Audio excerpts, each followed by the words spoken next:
Puji Tuhan. Mari kita belajar kebenaran firman Tuhan. Pagi menjelang siang hari ini firman Tuhan saya beri judul Akar yang bertahan di dalam badai. Haleluya. Mari kita lihat kebenaran firman Tuhan. Klik. Kita baca sama-sama 1 Korintus 15 ayat yang ke-58, 2-3. Karena itu saudara-saudaraku yang kasih, berdirilah teguh, jangan goyah, dan giatlah selalu dalam pekerjaan Tuhan, sebab kamu tahu bahwa dalam persekutuan dengan Tuhan jerih payahmu tidak sia-sia. Di dalam bahasa Inggris dikatakan be steadfast, artinya Anda menjadi orang yang stabil, orang yang konsisten dan immovable. Jangan goyah, immovable, tidak tergoncangkan, punya ketetapan hati, punya tekad, punya komitmen. Dalam keadaan apapun, aku akan bertahan. Haleluya. Dan di sini kita belajar bahwa semua yang kita lakukan selama kita melibatkan Tuhan, maka apa yang kita kerjakan tidak akan pernah sia-sia. Amin. Yang terpenting adalah kita harus berdiri teguh dan kita tidak boleh goyah. Kita tidak boleh jemu-jemu berbuat baik, terus belajar mengenal Tuhan supaya kita tidak menjadi lemah, tetapi menjadi umat yang semakin kuat, tidak terus bodoh, tetapi menjadi umat yang arif dan bijaksana. Seringkali kita salah mendengar firman Tuhan. Kita kutip dari 1 Korintus 1 ayat yang ke-18. Di sana dikatakan bahwa berita tentang salib adalah kebodohan bagi dunia, tetapi bukan pemberitanya yang bodoh. Yang bodoh adalah beritanya. Bagi orang dunia, berita tentang salib Kristus itu adalah kebodohan. Tetapi bukan yang menyampaikan yang bodoh. Makanya terus seringkali kita bilang kan Tuhan pakai orang bodoh. Tuhan tidak pakai orang bodoh. Orang bodoh yang dipakai oleh Tuhan tidak akan terus-menerus menjadi bodoh. Tidak akan lagi bodoh. Haleluya. Petrus, Yohanes, mereka adalah orang-orang yang tidak terpelajar. Artinya mereka tidak sekolah Alkitab, mereka tidak sekolah teologia seperti para imam, ahli Taurat, orang Farisi pada zaman itu. Tetapi karena mereka ikut Yesus, karena mereka terus melayani bersama dengan Yesus, mereka tidak terus-menerus menjadi orang yang tidak terpelajar, tetapi pada akhirnya mereka menjadi orang yang mulia, orang yang punya dampak yang positif. Jadi kalau hari ini Anda merasa bodoh, firman Tuhan di dalam Efesus 5 yang ditulis oleh Rasul Paulus, jangan kamu menjadi bodoh, tetapi Anda harus berubah dari bodoh menjadi arif dan bijaksana. Haleluya. Dan orang seringkali terus meremehkan namanya sekolah teologi. Bukan karena saya sekolah teologi kemudian saya mencoba untuk mempertahankan ini. Tidak, saudara. Yesus pun sekolah teologi. Paulus gak usah ngomong, pasti dia sekolah teologi. Tapi Yesus sekolah teologi. Dari mana saya tahu? Karena Yesus dipanggil oleh orang-orang Yahudi pada zamannya, dipanggil sebagai rabi. Anda tidak boleh dipanggil sebagai rabi kalau Anda tidak sekolah teologi pada zaman itu. Anda tidak akan dipanggil sebagai guru kalau Anda tidak punya gelar teologi pada zaman itu. Jadi jangan ngomong bahwa Yesus saja nggak sekolah teologi, siapa bilang? Yesus sekalipun dia adalah firman Tuhan itu sendiri, dia tetap sekolah teologi. Mungkin antara umur 12 sampai umur 30 tahun yang kita tidak ketahui catatan hidupnya. Disitulah dia belajar, disitulah dia bersekolah. Karena di sana dikatakan bahwa Yesus diasuh oleh orang tuanya. Bayangkan, pencipta orang tuanya diasuh oleh orang tuanya. Dia mau menundukkan diri kepada makhluk ciptaannya. Itulah luar biasanya Tuhan Yesus Kristus. Haleluya. Jadi sekali lagi, yang bodoh bukan yang menyampaikan. Apalagi kalau Anda menyampaikan firman Tuhan, Anda tidak boleh bodoh. Kasihan jemaatnya, kasihan pendengar Anda. Kalau Anda sharing firman Tuhan, Anda harus orang pintar. Tuhan itu pakai orang pintar. Paulus orang pintar apa, saudara? Tapi sekali lagi, orang-orang bodoh pun dipakai oleh Tuhan. Tapi orang bodoh yang dipakai oleh Tuhan pasti tidak akan lagi menjadi bodoh. Haleluya. Karena itu kita harus terus bertumbuh. Kita harus bertumbuh di dalam pengenalan kita akan Tuhan. Hosea 4 ayat 6 dikatakan, umatku binasa karena apa? Karena kurang pengetahuan. Jadi yang namanya pengetahuan ini jangan diremehkan. Jangan karena Anda ini gereja yang ngeroh, kemudian Anda merasa aku nggak perlu pengetahuan. Oh enggak, ngerohnya Anda harus konsisten dengan apa yang tertulis. 1 Korintus 4 ayat yang ke-6 dikatakan, jangan melampaui apa yang ada tertulis. Anda boleh ngeroh, silahkan, kita gereja yang ngeroh, tapi ngerohnya harus benar, akurat, sesuai dengan kebenaran firman Tuhan. Haleluya. Dan Tuhan tidak memakai orang yang bodoh. Tuhan pakai orang pintar. Dan saya percaya Anda di sini adalah orang-orang pintar yang dipakai oleh Tuhan. Haleluya. Jangan lagi merasa bodoh. Kadang-kadang kita itu merasa bodoh karena kita minder. Kita kepengen bisa diterima oleh orang, kemudian kita merendahkan diri kita. No. Dunia menghargai dan menghormati orang pintar. Makanya sekarang kalau mau jadi hamba Tuhan yang diundang di mana-mana, kasih dulu judulnya itu di belakang nama, ya kan? STH kayak MTH kayak, pokoknya sebanyak mungkin, makin banyak titelnya kayaknya makin keren gitu kan? Ya, dunia menghargai yang namanya orang pintar, bukan orang pintar yang supranatural itu, tapi orang pintar. Dan Tuhan pakai orang pintar. Haleluya. Puji Tuhan. Saya sudah menyimpang dari bahan khotbah saya. Tapi intinya adalah di dalam kehidupan kita harus berdiri teguh. Kita tidak boleh goyah. Jadi bukan hanya giat di dalam pekerjaan Tuhan, giat di dalam melayani Tuhan itu bagus. Tapi kalau tidak konsisten, Anda tidak teguh, ya akhirnya Anda tidak menjadi kesaksian yang baik bagi orang-orang yang Anda layani. Dan ujian kesetiaan kita, ujian kekuatan kita adalah ketika badai melanda. Suatu hubungan, baik itu hubungan pertemanan, hubungan pekerjaan, hubungan bisnis, hubungan di dalam pelayanan, semua jenis hubungan, kekuatannya diuji pada saat badai melanda.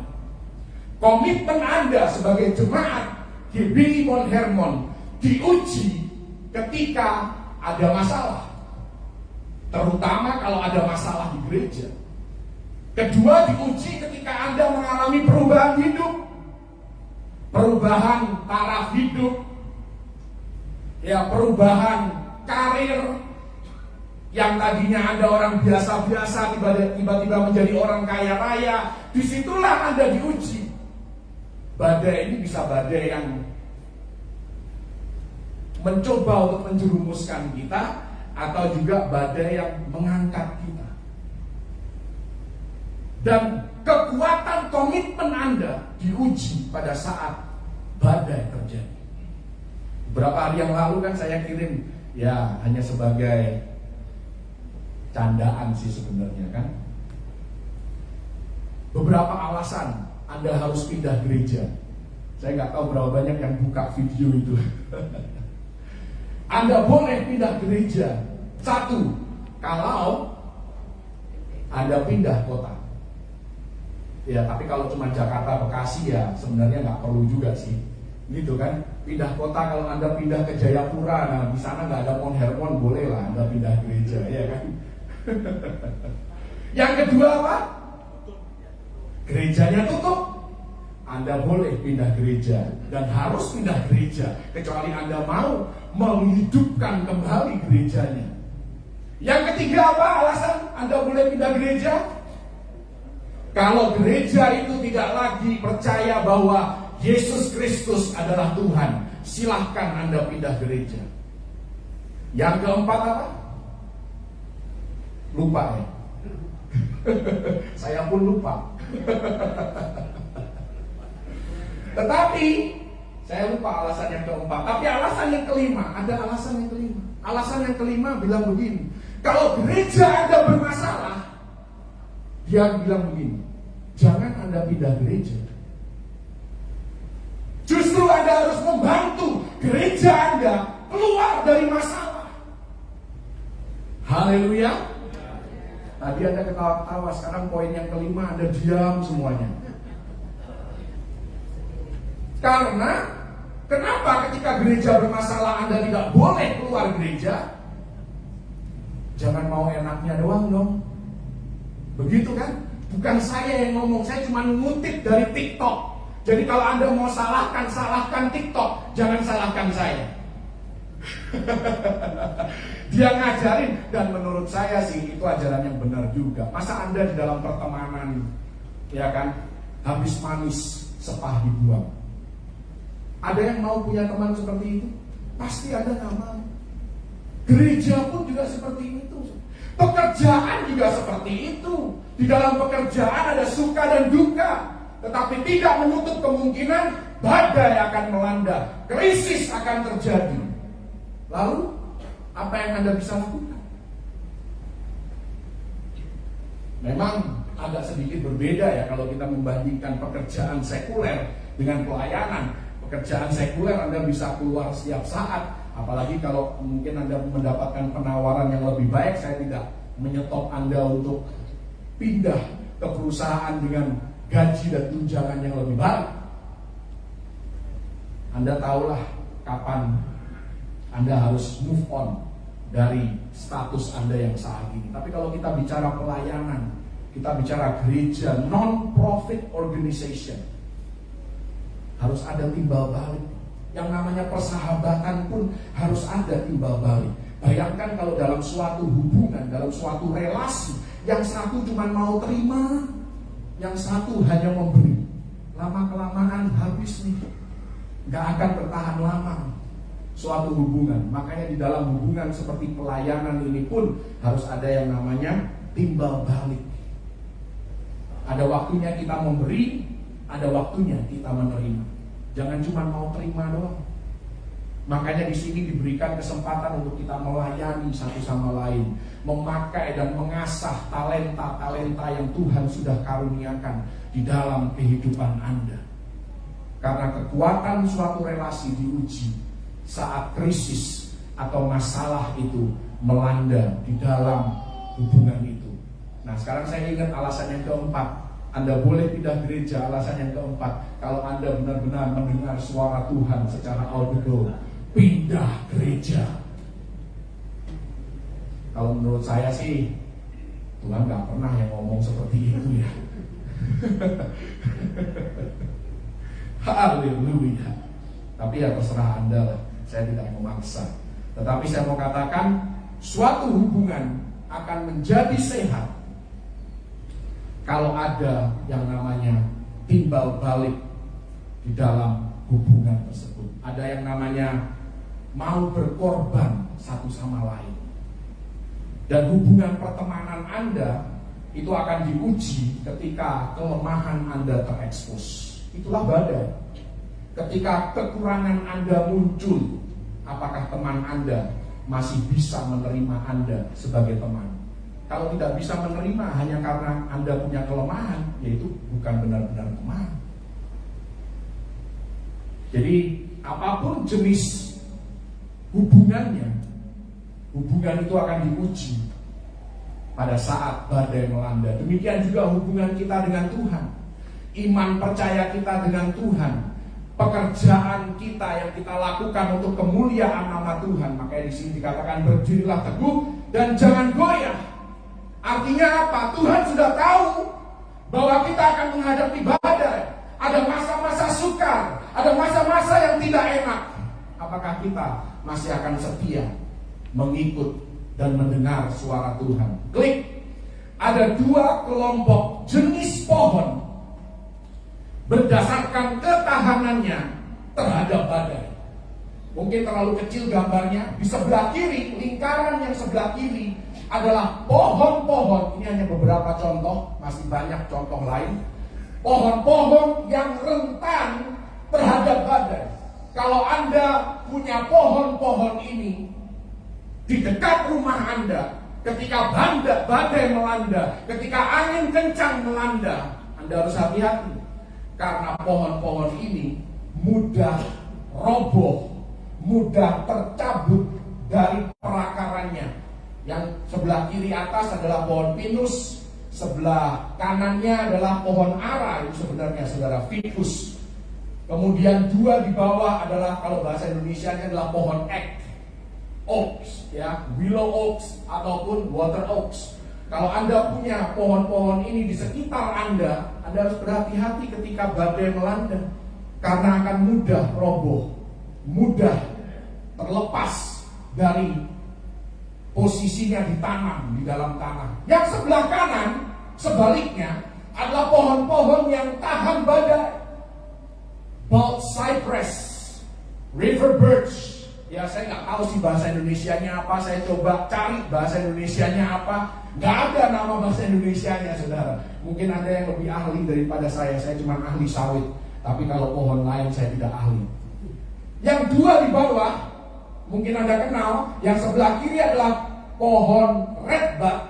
Yang sebelah kanan tentunya Anda pernah dengar, sekalipun mungkin belum pernah lihat, yaitu pohon tulip. Pohon tulip ini kelihatannya rentan, kelihatannya lemah, batangnya pun tidak besar, tetapi ternyata dia tahan badai. Bahkan kalau Anda melihat dua pohon yang di bawah sebelah kanan ini, yang luar biasa adalah bukan saja mereka tahan badai, tetapi mereka sanggup melewati badai dan tetap terlihat cantik, tetap terlihat menawan dengan bunganya yang berwarna-warni. Ini berbicara tentang orang-orang yang bukan saja bertahan melewati badai, tetapi ketika ada di dalam badai, sikapnya tetap manis, sikapnya tetap baik. Dia tetap memuji menyembah Tuhan, dia tetap rajin beribadah, dia tetap mengandalkan Tuhan lebih daripada segalanya. Itu diilustrasikan oleh pohon-pohon ini. Nah, yang membedakan antara lingkaran kiri dengan lingkaran kanan adalah sistem perakaran daripada pohon-pohon tersebut. Pohon yang tahan badai pada umumnya memiliki akar yang dalam, akar yang saling terkait satu sama lain, akar yang kuat, yang punya hubungan, yang punya koneksi dengan pohon-pohon di sekitarnya, sehingga tidak mudah tercabut pada saat badai melanda. Klik. Yesus berkata dalam Matius 5 ayat 45 bahwa hujan badai turun dan terjadi bagi orang benar maupun orang yang tidak benar. Jadi Anda orang Kristen, Anda orang non-Kristen, Anda orang yang hidup di dalam Kristus maupun yang hidup bagi dunia, Anda pasti mengalami yang namanya hujan dan badai. Dan datang dalam berbagai bentuk. Ada badai kesehatan, badai keuangan, badai keluarga, badai kehilangan, badai relasi, badai kerohanian. Ada hal-hal tertentu di dalam hidup kita yang tidak bisa kita hindari dengan doa puasa sekalipun. Anda mau tengking sampai mulut Anda berbusa, masalah itu tetap ada. Satu-satunya cara untuk mengalahkan masalah yang bandel adalah dengan bertahan lebih lama daripada kehadiran masalah itu. Anda tunggu saja, jalani saja, lewati saja sampai badai itu berlalu. Dan semua badai di dalam kehidupan Anda pasti akan berlalu. Semuanya cuma sementara. Semuanya Tuhan sudah tetapkan tanggal kadaluarsanya. Semua masalah dalam kehidupan Anda. Ada sih masalah yang begitu Anda tengking, dia tiba-tiba sirna. Begitu kan? Tapi ada masalah juga sekalipun Anda sudah doanya sampai istilahnya jeduk-jedukin ini, jidat Anda ke lantai pun, itu masalah tetap ada. Anda selesai berdoa amin, masalahnya tetap ada. Contoh, nggak usah jauh-jauh, macet di Jakarta. Anda mau doain sampai kapan? Tetap macet yang namanya Jakarta ini, saudara. Anda mau doain sampai kapan? Jakarta tetap ada daerah-daerah yang akan banjir terus-menerus kalau warganya makin bandel. Anda mau doain seperti apa? Masalah itu akan tetap ada. Bukan saya tidak percaya kuasa Tuhan. Tuhan pun menghendaki semua orang diselamatkan. Tidak ada satupun yang binasa, benar? Tapi kehendak Tuhan juga tidak akan terjadi. Ada yang binasa, ada yang tidak diselamatkan. Loh, ini Tuhan sendiri loh yang berkehendak. Kenapa? Karena kita hidup di dalam dunia yang menuju kepada kebinasaan, dunia yang semakin gelap, dunia yang perlu juga ditebus oleh Tuhan, perlu direnovasi oleh Tuhan sendiri. Dan nanti itu baru akan terjadi di dalam kerajaan 1000 tahun. Bahkan yang namanya langit baru dan bumi baru tidak lain dan tidak bukan adalah bumi di mana kita hidup saat ini, tetapi dalam keadaan yang sudah direnovasi, yang sudah dimurnikan oleh api. Jadi bukan bumi ini dimusnahkan oleh api, bukan. Firman Tuhan tidak ngomong seperti itu. Bumi ini akan dimurnikan oleh api, sehingga kembali seperti keadaannya yang semula sebelum manusia jatuh di dalam dosa. Jadi kita akan hidup di bumi yang sama, melakukan kegiatan-kegiatan yang sama, tetapi dengan penuh sukacita. Tidak ada keluh kesah, tidak ada penderitaan, tidak ada sakit penyakit, tidak ada air mata. Haleluya. Anda akan diberikan kepercayaan berdasarkan apa yang Anda lakukan hari ini. Di sanalah mahkota menanti Anda, upah menanti Anda. Anda akan diberikan kepercayaan lebih berdasarkan apa yang Anda kerjakan hari ini. Haleluya. Tapi poinnya kembali lagi, ada masalah-masalah tertentu yang tidak bisa dihindari. Satu-satunya kita bisa menang atas masalah itu adalah dengan bertahan melewatinya. Karena itu ada joke kan seringkali, jika masalah tidak ada jalan keluar, maka kita saja yang keluar jalan-jalan. Biar masalah itu tetap tinggal di dalam sendirian sampai dia bosan, lama-lama dia akan keluar sendiri. Maksudnya adalah kalau ada masalah, jalani saja. Anda sudah berdoa, Anda sudah puasa, Anda sudah tengking sini, tengking sana, no problem. Masalah tetap ada, jalani saja. Haleluya.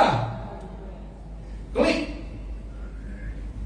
Kolose 2 ayat yang ke-7, bagian A dikatakan, hendaklah kamu berakar di dalam Dia. Ini satu-satunya yang membuat kita kuat, yaitu berakar bukan di dalam hal-hal yang bersifat sementara. tetapi berakar di dalam sumber kehidupan itu sendiri, yaitu Yesus. Mari kita bandingkan sekarang yang di sebelah kiri adalah orang-orang yang punya akar yang dangkal.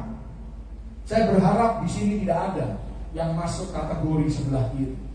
Yang ada semuanya di kanan. Haleluya. Makanya saya kasih yang sebelah kiri ini merah. Lampu merah itu kalau Anda masih punya semua ini, berhentilah. Berhenti sampai di sini saja. Kalau lampu hijau artinya jalan terus. Haleluya. Orang yang akarnya dangkal itu sangat mudah terusik oleh keadaan eksternal. Lalu lintas, macet, mempengaruhi emosinya. Cuaca mendung, seringkali kan kita ngomong, aduh mendung-mendung kayak gini paling enak tidur. Itu artinya jiwa Anda terusik, terpengaruh dengan keadaan eksternal. Akarnya perlu diperdalam. Dipengaruhi oleh perilaku orang. Aku akan memperlakukan orang lain seperti dia memperlakukan aku. Itu bukan ayat Alkitab loh itu, saudara. Itu ayat Alkitab yang diselewengkan oleh manusia menjadi humanisme. Humanisme adalah memang benar. Bagaimana orang memperlakukan Anda, demikianlah Anda harus memperlakukan orang itu. Tapi Alkitab tidak bilang demikian. Saya nggak perlu jelaskan lah, nanti makin lama khotbah saya. Terusik oleh perkataan orang. Kalau Anda masih terusik, saya nggak bilang Anda boleh tersinggung. Namanya manusia bisa tersinggung. Tapi jangan pelihara ketersinggungan Anda. Bahkan jangan izinkan ketersinggungan itu berubah menjadi kepahitan, menjadi dendam, menjadi dengki. Ataupun laporan medis. Wah, jelek nih. Hasil check up-ku jelek nih. Terus Anda mulai berpikir yang aneh-aneh. Jelek ya jelek, sudah. Hidup kita tetap di tangan Tuhan. Haleluya. Perbaiki yang perlu kita perbaiki. Makan diperbaiki, ya kan, pola istirahat diperbaiki, itu benar. Tapi jangan terus pikiran kita terganggu oleh hal itu. Bersikap negatif saat sesuatu tidak sesuai kemauannya. Ketika kalah bersaing marah. Ya kalah bersaing ya memang kalah, ada yang lebih hebat dari Anda. So what? Anda merasa harusnya promosi ini buat aku. Ternyata orang lain yang dapat. Bersyukur saja, saudara. Bersyukur saja. Saya ngomong ini bukan cuma teori, saudara. Saya lakukan ini di tempat kerja. Saya dipercayakan beberapa orang untuk saya mentor. Saya benar-benar mentor mereka. Saya kasih tahu mereka semua kesulitan yang saya hadapi, saya bagikan sama dia. Supaya apa? Kalaupun dia akan menghadapi kesulitan, biarlah kesulitan yang lain, jangan kesulitan yang saya sudah pernah hadapi. Supaya paling tidak dia maju lebih ke depan, mulainya itu tidak nol seperti saya. Saya belajar untuk mempraktekkan ini dalam kehidupan saya. Mudah kecewa, mengasihani diri, apalagi disakiti, digosipin, difitnah, dikhianati, diabaikan. Jangan punya sikap yang merasa aku harus membela diri. Oh, aku harus kasih tahu semua orang bahwa aku tidak seperti itu. Gak usah. Gak usah.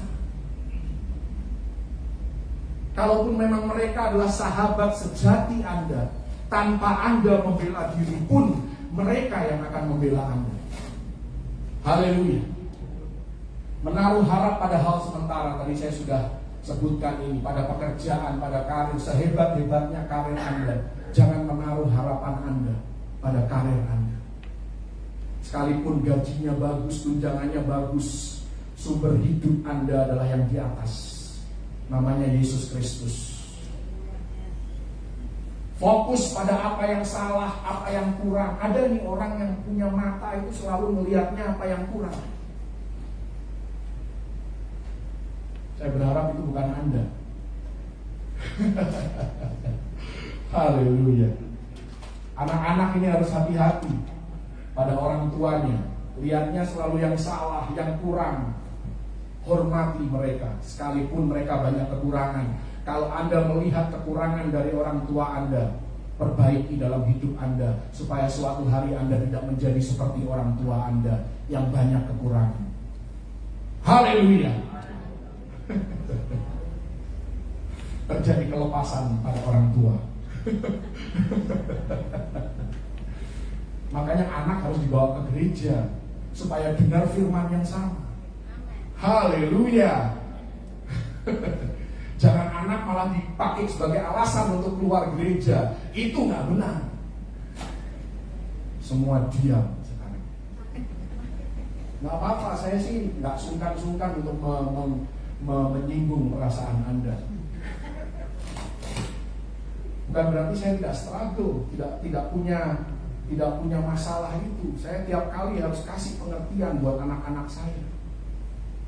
Itu juga pergumulan saya. Saya tahu orang tua di sini juga bergumul bagaimana mengajar anak-anak mereka untuk bisa loyal, setia, komitmen. Ya, itu nilai-nilai yang harus ditanamkan. Tidak gampang, saya tahu. Memang tidak gampang yang namanya dengan anak-anak next gen ini kan. Anak-anak generasi milenial ini nggak mudah memang. Cara berpikir mereka pun tidak sama dengan cara berpikir generasi baby boomers. Tapi kita harus mencoba bagaimana sebisa mungkin kita masuk dalam kehidupan mereka. Kalau Anda punya akar yang dangkal, konsekuensinya adalah Anda akan sulit membangun relasi. Anda akan menjadi orang yang egois, orang yang narsis, orang yang sangat tidak menyenangkan karena fokusnya pada diri sendiri. Aku disakiti ini, aku kecewa ini, aku gak nyangka dia itu seperti itu. Fokusnya ke aku. Bagaimana dengan teman Anda? Emang Anda gak pernah menyinggung perasaannya? Anda tidak pernah memperlakukan dia dengan tidak baik? Apakah perkataan Anda selalu sopan? Jangan-jangan Anda pernah ngomong yang tajam ke dia, yang menyakitkan perasaannya, tapi Anda gak sadar. Kenapa? Semua itu tertutup karena Anda fokusnya cuma ketika Anda disakiti. Itu dangkal akar kehidupan Anda. Karena itu saya mengajak Anda untuk pindah, geser ke kanan. Mari kita menjadi pribadi yang punya akar yang dalam. Akar yang dalam itu tidak goyah karena sikon. Kenapa? Apapun yang kita hadapi, Tuhan sudah perlengkapi kita. Itu kepercayaan orang yang punya akar yang kokoh. Lalu lintas macet banget, Tuhan sudah perlengkapi aku dengan kesabaran. Haleluya. Ya kan? Orang menyakiti kita, oh Tuhan juga sudah mengampuni aku. Tuhan sudah perlengkapi kita. Maka aku harus belajar untuk melepaskan pengampunan bagi dia. Haleluya. Dan lakukan saja bagian kita yang sesuai kebenaran firman Tuhan. Mau orang lain tidak memperlakukan Anda sesuai dengan harapan Anda, bodoh amat. Yang penting Anda benar. Percaya bahwa Tuhan pegang kendali. Kalau kita tidak dapat promosi, artinya Tuhan sudah menyiapkan yang lebih baik. Haleluya. Kalau aku doa A tidak dijawab oleh Tuhan A, maka Tuhan punya B yang lebih baik daripada A. Dan jangan hidup berdasarkan opini orang. Yang penting Anda terus berubah menjadi lebih baik. Bukan berarti terus Anda suka-suka, bukan itu juga. Orang harus terima aku apa adanya dong. Loh, kalau salah ya perbaikilah. Itu maksudnya. Tapi bukan berarti omongan orang yang tidak benar kemudian Anda jadi merasa sensi, Anda insecure. Percaya bahwa Tuhan mengatur setiap langkah kita. Disakiti orang, pembalasan adalah hak Tuhan. Bukan Anda sendiri yang membalas. Kita membuat kesalahan dalam hidup ini. Aduh, gimana ya? Bagaimana janji Tuhan bisa digenapi? Aku terlalu banyak kesalahan dalam hidup ini.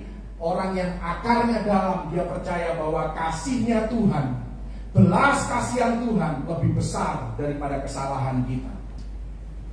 Sehingga dia tidak merasa terhukum, tidak merasa tertuduh. Tidak hidupnya cuma mengharapkan yang rata-rata hanya karena masa lalu kita kelam. Tuhan tidak punya plan A, plan B. Tuhan hanya punya plan A dalam kehidupan Anda. Rencananya tidak pernah berubah dalam hidup kehidupan Anda. Kasih karunia-Nya tidak pernah dibatalkan dalam kehidupan Anda. Panggilannya tidak pernah dibatalkan dalam kehidupan Anda. Tidak peduli masa lalu Anda, panggilannya sama. Ada ayatnya pula, Roma 11 ayat 29. Nanti Anda akan lihat di salah satu slide.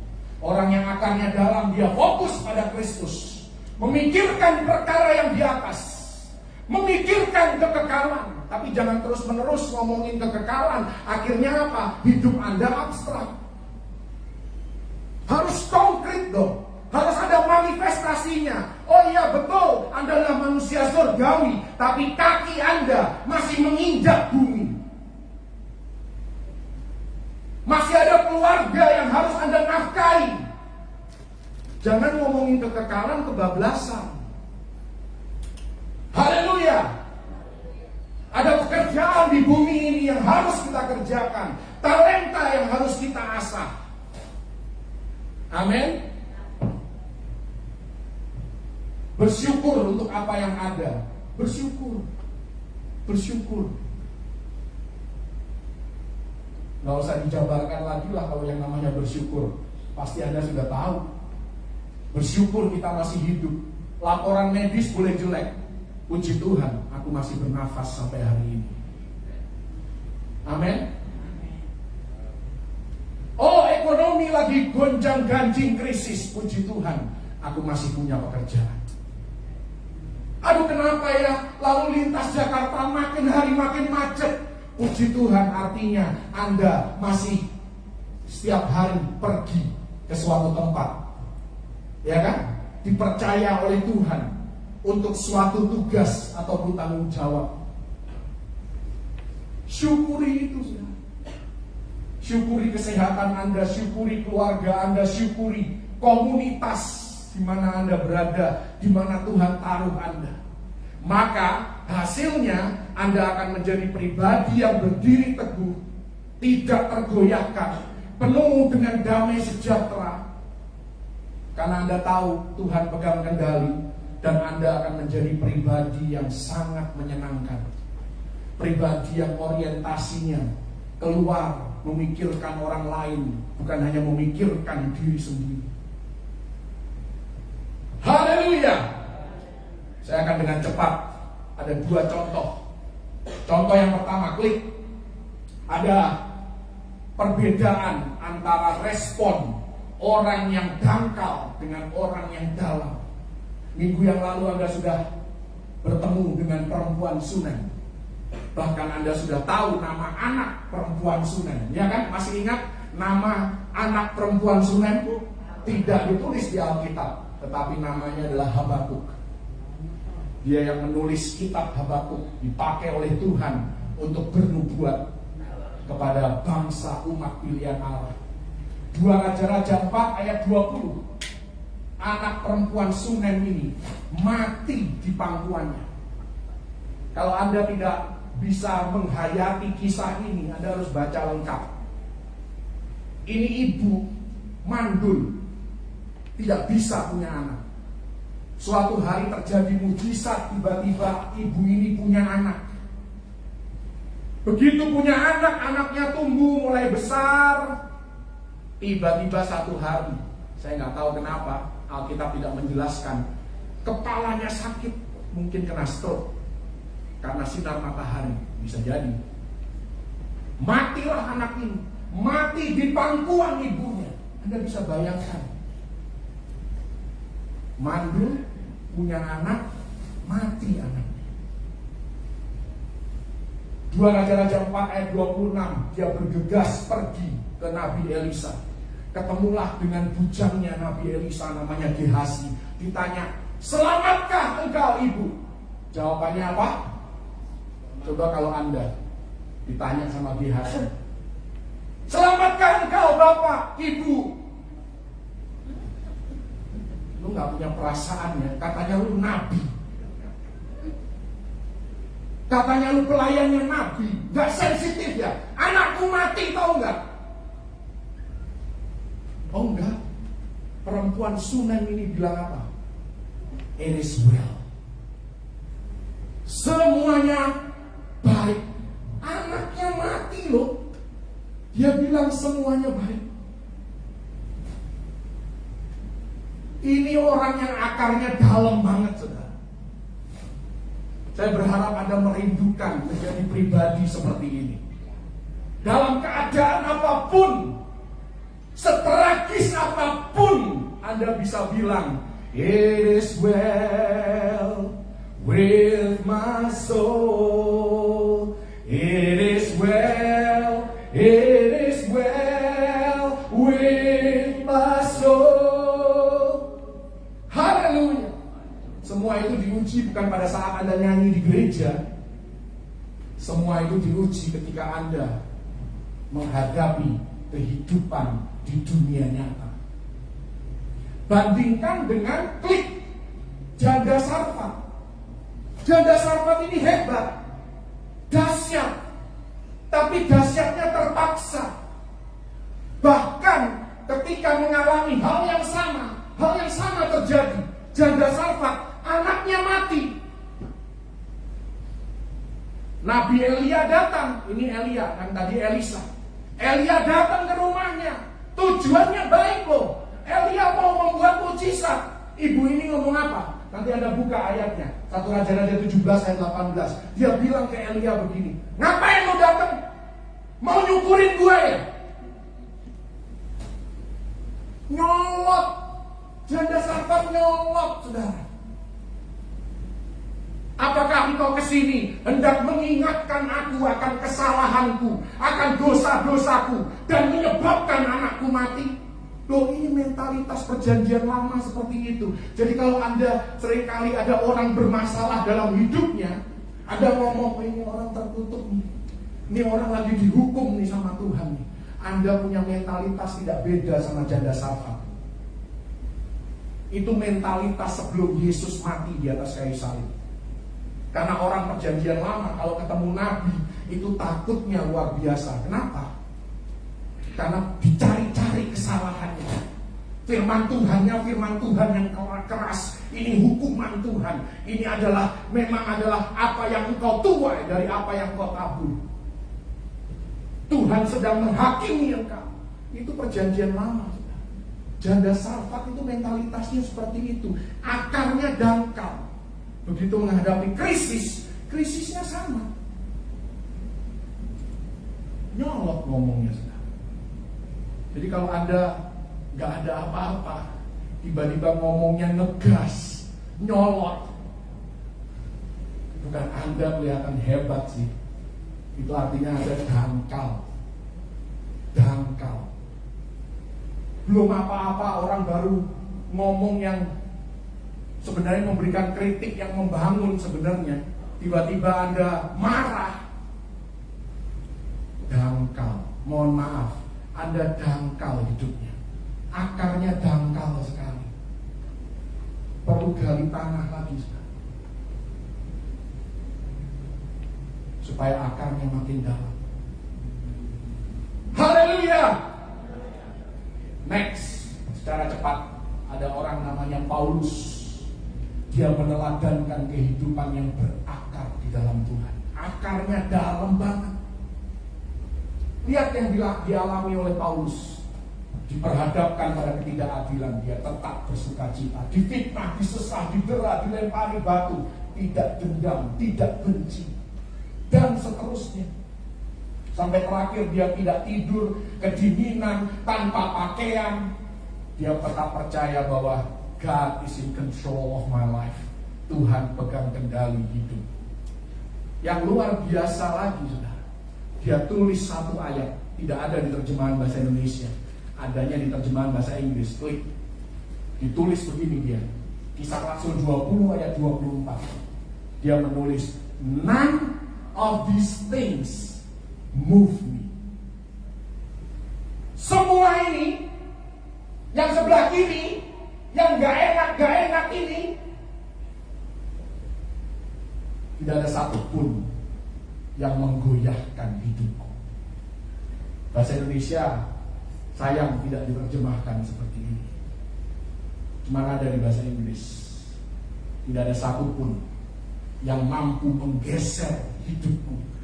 Wow, itu artinya akarnya sangat-sangat dalam. Klik. Ini sepertinya terakhir sudah. Bagaimana kita memiliki akar yang dalam supaya tidak tergoyahkan? Yesus sendiri katakan kepada Petrus dalam Lukas 5 ayat yang keempat, bertolaklah ke tempat yang dalam. Artinya tinggalkan kehidupan yang dangkal, miliki kehidupan yang dalam. Yang pertama, klik. Tentukan pilihan Anda, tetapkan hati Anda, tapi sebelum kejadian. Karena seringkali kalau kita menunggu terjadi, Anda akan terbawa emosi. Anda sudah tahu nih mau keluar jalanan Jakarta, Anda harus menetapkan hati dong.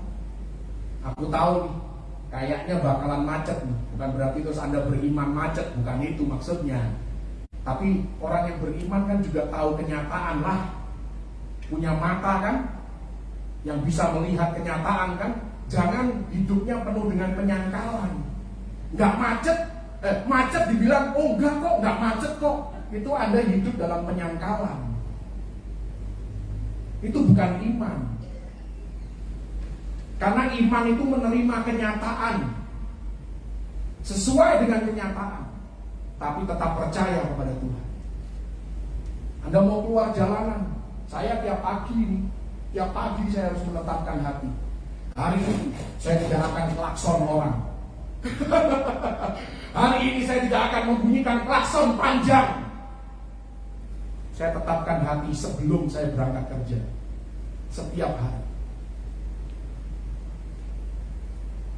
Macet sepanjang apapun saya akan tunggu dengan sabar. Saya sudah planning, kalau macet saya akan dengarkan khotbah. Kalau nggak macet cukup setel musik. Haleluya. Ini hanya sekedar contoh-contoh, nanti Anda bisa foto, Anda bisa baca sendiri. Klik yang kedua, bagaimana memiliki akar yang dalam. Jangan biarkan masalah menjadi identitas diri Anda. Ini sebagai contoh adalah Thomas. Thomas itu hanya karena kesalahan sesaat, sampai sekarang dia dihakimi orang seluruh dunia bahwa dia adalah orang yang ragu-ragu. Anda pun kalau nggak percaya sama masakan orang kan selalu ngomong kan, iman Thomas. Secara tidak langsung Anda memberikan label permanen kepada Thomas. Dan bukan salah Anda sih, salahnya Thomas sendiri. Kenapa? Dia sempat ragu untuk beberapa saat. Cuma 8 hari loh dia ragu. Hanya 8 hari dari umur hidupnya yang kita tidak tahu pasti sih. Dia mati di India, mati sebagai martir. Anda disuruh mati bagi Kristus, mau nggak? Pikir-pikir, hidup bagi Kristus dengan senang hati, mati bagi Kristus belum tentu. Thomas, dia rela mati bagi penyebaran Injil. Tapi Anda masih cap dia, Thomas si peragu kan? Yang keterlaluan siapa? Betapa orang Kristen suka menghakimi karena nila setitik rusak susu sebelanga. Bedanya sama Tuhan apa? Bedanya sama Tuhan, kesalahan Anda seperti susu yang dibelanga. Tapi nila setitik itu adalah darahnya yang setitik, semuanya jadi putih. Itu bedanya Anda sama Yesus. Anda orang satu kali setitik salah, masalahnya jadi sebelahnya. Seluruh Jakarta tahu Bahkan saudara Anda di Papua pun tahu tentang kesalahan orang ini. Itu dangkal, klik. Saya udah kelamaan di sini. Kendalikan diri, saya harus bisa mengendalikan diri kalau khotbah supaya nggak terlalu lama. Amsal 25 ayat yang ke-28 dikatakan di sana, rule your own spirit. Kuasai rohmu. Anda harus bisa mengendalikan roh Anda sendiri. Anda tidak bisa mengendalikan orang lain. Oh, kalau orang lain harus baik dong sama aku. Itu Anda sedang memanipulasi orang lain. Yang Anda harus lakukan, kendalikan respon Anda. Itu satu-satunya yang Anda bisa kendalikan. Anda tidak bisa mengendalikan mulut orang. Anda tidak bisa mengendalikan perilaku orang. Yang Anda bisa kendalikan adalah roh Anda sendiri. Rule your own spirit. Bukan tugas kita untuk meluruskan semua orang. Bukan tugas kita untuk menanggapi semua pendapat orang. Seringkali kita pakai iman untuk menengking keadaan sekitar kita. Saking ngerohnya. Mulai hari ini saya mau katakan jemaat Mount Hermon, pakailah iman Anda untuk menengking keegoisan Anda sendiri, kesombongan Anda sendiri. Pakai iman Anda untuk mengendalikan diri sendiri, bukan situasi di luar. Klik yang terakhir, bertumbuhlah melalui badai. Ini yang tadi saya bilang, Anda harus bertumbuh. Jangan sia-siakan badai dalam hidup Anda. Anda harus keluar dari badai lebih kuat, lebih teruji, lebih percaya diri, lebih dewasa, lebih bijak, lebih berpengalaman. Hal-hal yang tidak bisa diusir oleh doa, Anda pakai itu sebagai batu loncatan. Apakah itu oposisi, apakah itu kritik, kekecewaan, kemacetan, dan lain sebagainya. Dan kalau Anda merasa aku terlalu banyak membuat kesalahan, ini tadi ayatnya Roma 11 ayat 29, Allah tidak menarik kembali kasih karunia dan panggilannya di dalam kehidupan Anda. Karena itu teruslah maju, teruslah berkarya untuk kemuliaan nama Tuhan, teruslah giat di dalam pekerjaan dalam berbagai bentuk untuk memuliakan nama Tuhan. Apa buktinya? Kalau Roma 11 ayat 29 ini benar, buktinya itu tertulis dalam Matius 7 ayat 21 sampai 23. Anda kenal kan ayat-ayat ini kan? Bukanlah orang yang berseru-seru pada nama Tuhan, yang melakukan mujizat, pada akhirnya ketemu Tuhan, Tuhan bilang aku tidak kenal engkau, hai engkau pembuat kejahatan loh, tapi karunia-Nya tidak hilang. Dia tetap bisa bernubuat, tetap bisa ngusir setan, karunia-Nya tidak hilang. Tapi Tuhan bilang ini orang membuat kejahatan. Karena itu jangan terlalu kesengsem dengan karunia seseorang. Hanya karena orang punya karunia bukan berarti dia berkenan kepada Tuhan. Bangun, imbangi dengan karakter di dalam kehidupan kita. Amin.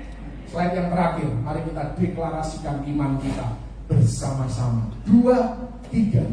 Saya akan berdiri teguh dan tidak goyah melewati berbagai tantangan dan ujian hidup. Saya percaya Tuhan ada di pihak saya.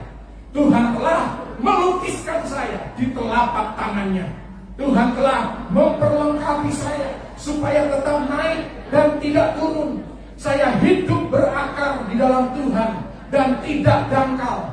Saya tidak akan membiarkan sikon mengendalikan emosi saya. Saya menetapkan hati untuk berubah menjadi lebih baik, lebih sabar, lebih dewasa, lebih bijak, lebih rendah hati, lebih teruji, lebih kokoh, lebih serupa dengan Kristus. Haleluya.